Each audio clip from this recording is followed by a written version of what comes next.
Good morning, students. Today I'm going to teach you about absolute value equations. This is lesson 3.7.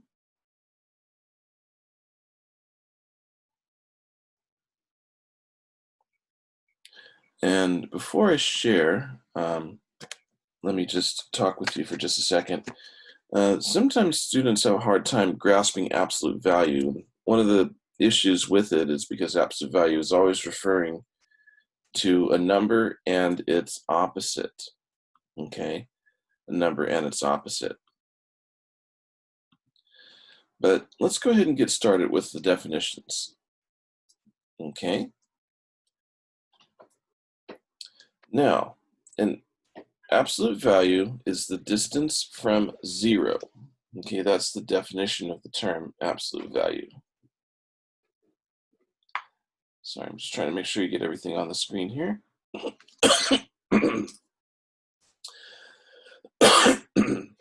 So it's the distance from zero. Okay, so on a number line, that would imply something.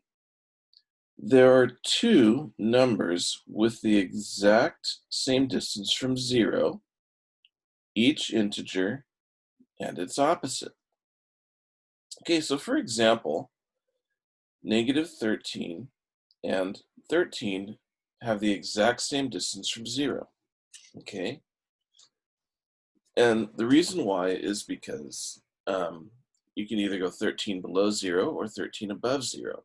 Okay, so in absolute value, when you are doing an equation or an inequality, let me give you this little hint here. Absolute value problems will always have two solutions. Why? So there's two numbers with the exact same distance to zero, so you'll have two solutions in your answer. Now, when a number or variable is in these sort of like straight line brackets here, those are absolute value symbols. And basically that just means the absolute value of x.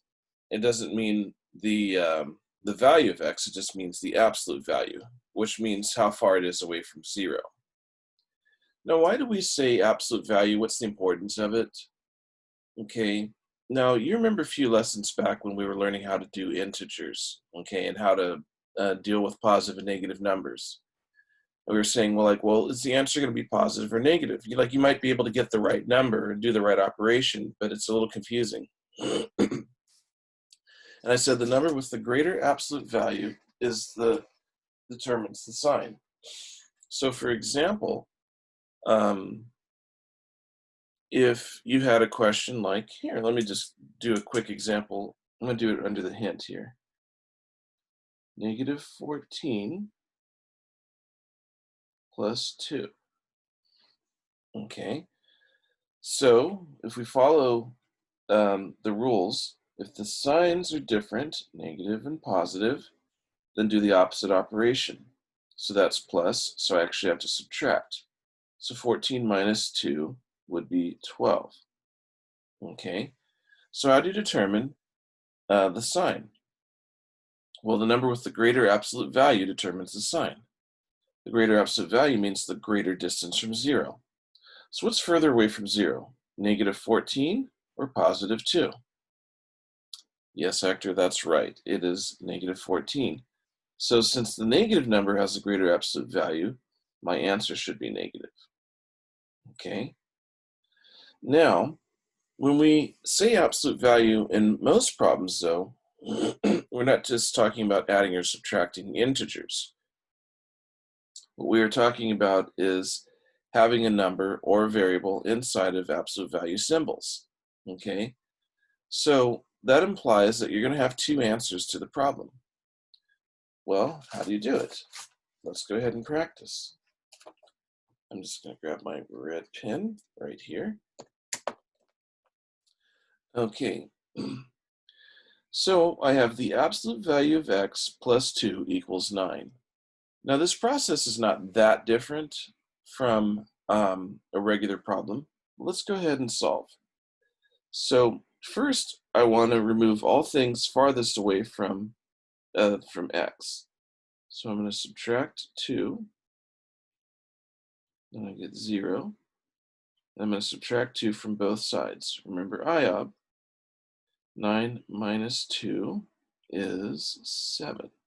Okay, I just wrote it small so I can have the line to put my answer here.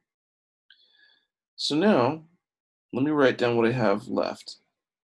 So I have the absolute value of x is equal to 7. Now, how do I get rid of the absolute value symbol? Well, the only way that I can do that is by writing it as two statements. Okay, so in this problem, since I don't know if x is negative or positive, then I have to say this, that x is equal to 7 or x is equal to negative 7. Now that's how I get rid of my brackets, because my brackets say that the absolute value of the variable x is equal to 7. Since I don't know if x is negative or positive, then I have to say that x could be positive or x could be negative. Okay, so you get two solutions. So that's the main difference when you do an absolute value equation, is that you're going to have two different answers. Let's go ahead and start this problem. The absolute value of n minus 5 is equal to negative 2. Now, in a case like this, again, I want to start farthest away from the variable, but on the same side of the equal sign. Now, I have absolute value of n minus 5, so I add 5 to both sides. Negative 5 plus 5 would be 0. Negative 2 plus 5 is 3. Now let's bring down the equal sign and write down what I have left. Absolute value of n is equal to positive 3. To get rid of the brackets, I have to make two statements because there are two possible solutions. N equals 3 or n equals negative 3. Okay. Hope you're following me with this. You can always pause and rewind if you need to review something. Now, what do we do in a situation like this? So I have the absolute value of 2x minus 5 equals 13. Now wait a second. In the first problems, I just had one variable. Now I've got variables, I've got coefficients, I've got symbols, I've got numbers. I've got like a whole problem inside of the absolute value. Well, I want to remind you that whatever number this is, provided that there's x there and all these other things, don't focus so much on what is inside of the absolute value brackets here. Okay, focus on the fact that everything inside of the absolute value brackets is a number. You know, a set of numbers put together. Those numbers are going to be equal to 13, right? So the absolute value of something equals 13. So we know that since it's absolute value, then it's going to either be positive 13 or negative 13. So we have to write two problems here and solve them both. So we say 2x minus 5 is equal to 13, or 2x minus 5 is equal to negative 13. Okay, now let me just kind of say the steps. If you have something in your problem that's outside of brackets, go ahead and solve that first. Then whatever is inside of the brackets, and provided that it is isolated, like in this case, 2x minus 5, x is not isolated, but the entire term 2x minus 5 is isolated because it's in these brackets, and there's nothing else on the same side of the equal sign, okay? So when your whole absolute value statement is isolated, then at that point, then you have to break it into two statements. Okay, so let's go ahead and solve. I will add 5 to both sides. and I get 2x is equal to 18. I solve by dividing, and x is equal to 9. Now, like I said, absolute value problems have two solutions. So there I just made the first solution. Now let's do the second solution.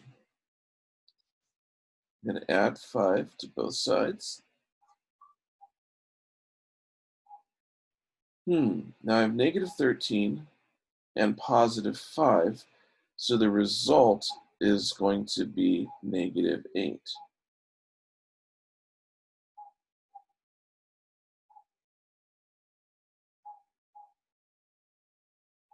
Divide both sides by 2, and I get x is equal to negative 4. Now, I'm going to bring down the word or to show that both of my solutions here, um, are correct. Well, let me say it this way. Given the statement that we have, I can't determine which one is more correct than the other. So therefore, I have to have two statements in order to solve. Okay. Now, I don't know if you looked ahead in the book, but 3.7 is a two-part lesson. So I'm going to pause now so you can kind of practice with this. And it's on page 222 if you wanted to practice ahead. But I'm going to pause and then I'll come back and we'll do the part 2. Okay, hope you had a good time working on part 1. Let's do part 2 of the lesson. Now, I decided I'm going to go right to the book for some of this for you. This is on page 226. If you have your book and want to go there, you're more than welcome to. The focus question is how solving an absolute value inequality is similar to solving an absolute value equation. Okay, you can write the absolute value inequality as a compound inequality. The graphs below show two absolute value inequalities. Let's take a look. I have the absolute value of n minus 1 is less than 2. And in here, I have the absolute value of n minus 1 is greater than 2. Okay. Now, if you take a look, if I solve this particular inequality, I have the absolute value of n minus 1 is less than 2, represents all numbers within a distance from 1 that is less than 2 units. So, n minus 1 is less than 2 means that n minus 1 is greater than negative 2, or it is less than positive 2. Now you can see here on the graph, if I start at 1, I can go 2 up, or I can go 2 down. So those are the only possible solutions. Okay, so you sort of end up making, in order to get rid of the absolute value signs, you make a compound statement here. And the compound statement is this: since the value on the other side of my inequality is 2, then I have to go 2 down and then 2 up. Okay. Now, the same sense is true here. When I have n minus 1 is greater than 2, in this case, n minus 1 is greater than 2 represents all numbers within a distance from 1 that is greater than 2 units. So the inequality n minus 1 is greater than 2 means that n minus 1 is less than negative 2, or n minus 1 is greater than 2. So I have to make another statement. N is less than negative 1, and n is greater than 3. So in this case, I can't make it as one compound statement. I have to sort of make it as two statements. Okay? Now take a look at the key concept here, solving absolute value inequalities. To solve an inequality in the form, the absolute value of A is less than B, where A is a variable expression and B is greater than 0, solve the compound. I noticed my book here made an error. It says compound. I don't know if your book has that same error, but you can look at it. Again, page 226. Either way, To solve a compound inequality, then negative b is less than a, and a is less than b. So sometimes this form of writing can be a little hard to understand. So let me just sort of break it down for you, okay? When you have an absolute value inequality and the absolute value is less than the second number, then your statement's going to make a range. Now remember a couple of lessons ago, we said that if you're making an and statement, you're going to have a range. If you're making an or statement, then you're going to have a split on your number line. So with absolute value, how it works is if the absolute value item is less than the second number, then you end up with an and statement or a range. If the absolute value is greater than the opposite number, then you will end up with an or statement. Now the book is a little confusing in that with the or statement here, it said and. So sometimes books will do that. But for our purposes, we want to compare them to what we already know. And what we already know is that with absolute values, sometimes you can get an and statement, sometimes you get an or statement. With the and statement, you get a range, meaning that your two dots connect. With an or statement, you get a split, meaning that the arrows go in opposite directions. And you have two lines instead of one line. Okay, I'm going to pause for a minute so that you can grasp that, and then we will do some problems. Okay, let's go ahead and do a couple of problems. Now, take a look at this particular problem here. This is problem 4 in the book on page 227. It's 8n is greater than or equal to negative 24. The first step is we have to get rid of the absolute value symbol by writing it as two statements. So the first statement should mirror what the absolute value statement is. What it looks like it's saying is that we have positive 8n is greater than or equal to positive 24. Then we write or. Now just go ahead and I'll scoot my camera over a little bit here so you can see. So we can write a second statement, 8n is less than or equal to negative 24. So now we make two statements, okay? Now, in the lesson I taught you a little bit earlier in this video, you might have noticed that when it was equals, we just changed to negative. But when it's an inequality, we also flip the sign, okay? So when you make the second statement, the negative statement, make sure to flip the sign. Now let's go ahead and solve both. Divide both by 8. 24 divided by 8 is 3.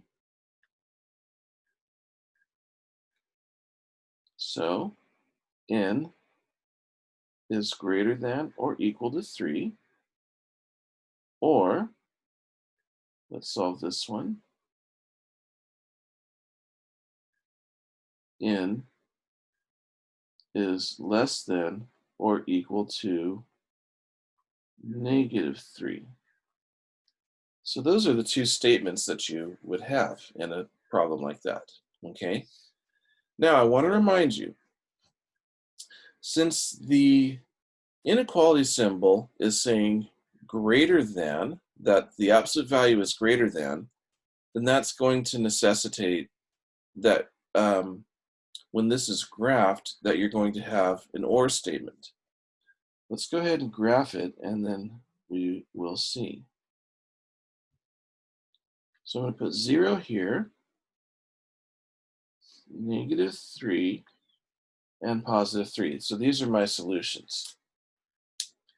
Now, both of these are closed inequalities, so I'm going to put a closed dot to show that. Now, let me graph this one first. The value of n is less than or equal to -3. So that means the arrow goes to the less than side. This one, the value of n is greater than or equal to 3. So greater than goes in the other direction. Okay. Sorry, my voice is a little challenged today.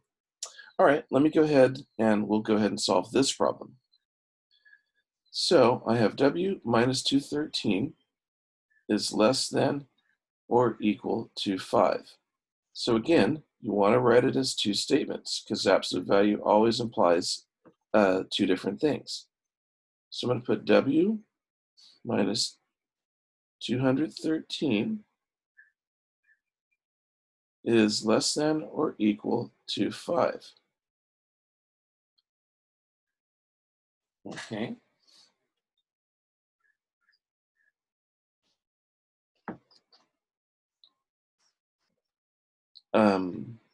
Sorry,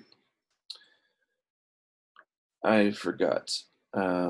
With when the symbol here, when what is absolute value is less than, then you have to just write a compound statement like this. -5 is less than or equal to w minus 213, which is less than or equal to 5. Let me move this over. And let's go ahead and solve this one. So I'm going to add 213 to both sides.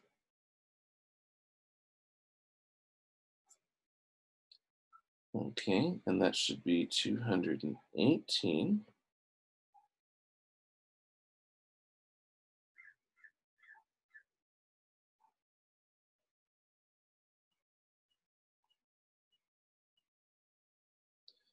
And in this one, I should have 208. Okay, so now I have 208 is less than or equal to w, and w is less than or equal to 218. So now I have a range. So let's go ahead and make a graph for this range. Now, since both numbers are positive, I'm just going to go ahead and put them on my number line.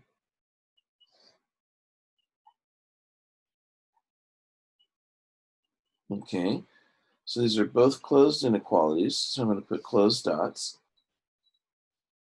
Now both numbers are positive, so they both go to the right. Okay, so looking at the values of w, w is greater than 208, and it's less than 218. So that's how we get a statement like that. Okay, hope that this is clear for you. Thank you very much, and ta-ta.